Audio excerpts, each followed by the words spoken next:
Bonjour tout le monde, content de vous retrouver aujourd'hui. On va parler des plantes du jardin. Alors, voilà. Donc, on va parler des bienfaits de toutes ces plantes et puis il faut les utiliser dans notre cuisine. Ce sont des merveilles pour parfumer. Là, on a la sauge officinale. Donc, c'est une plante qui contient des antioxydants, et qui contribue à l'action de la anti-inflammatoire. C'est reconnu pour traiter les troubles digestifs et fonctionnels,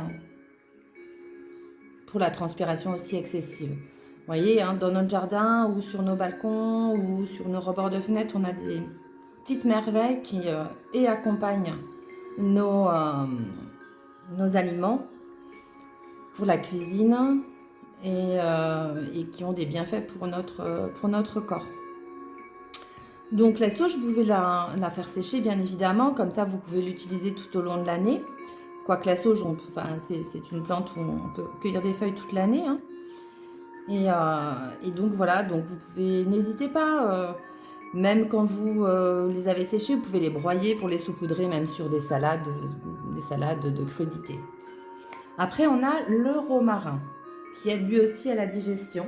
Hein, qui aide à stimuler les sucs digestifs dans l'intestin, stimule le foie, donc et les fonctions biliaires, donc toujours aussi bon pour la digestion, hein, et pour le drainage aussi hépatobiliaire. Hein, c'est très voilà. Et pareil, vous pouvez le couper, le récolter, le faire sécher ou le mettre frais dans vos préparations. Mais il y a aussi les fleurs que vous pouvez utiliser. Alors c'est un petit jeu de patience pour enlever toutes les fleurs, hein, mais les fleurs sont très très bonnes. Vous pouvez les mettre dans les salades de crudités. Ça donne un petit goût. Après ici on a le laurier. Alors le laurier ça stimule le système immunitaire, antibactérien, antifongique. C'est très puissant. Et aussi pour les troubles digestifs, bien évidemment. Donc le laurier, pareil, hein, vous pouvez toujours le couper, faire sécher, avoir votre petite réserve.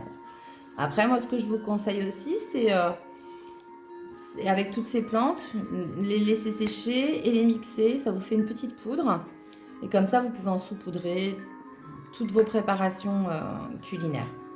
Maintenant, on va passer aux autres.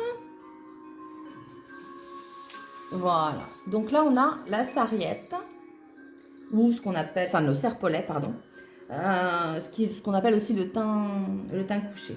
Alors c'est très bien pour, ça facilite, ça aide à la transpiration aussi, mais c'est très bon pour tout ce qui est bronches, tout ce qui est respiratoire.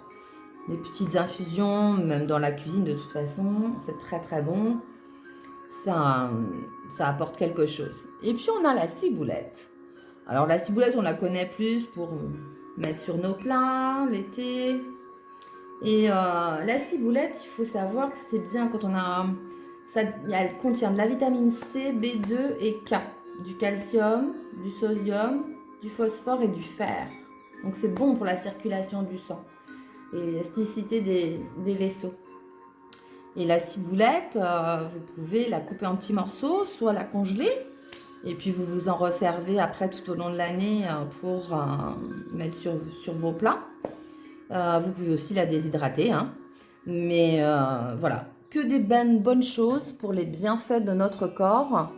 Ce sont que des plantes du bonheur qui agrémentent aussi, bien évidemment, nos cuisines, c'est sûr, mais qui en plus sont très très bonnes pour la santé.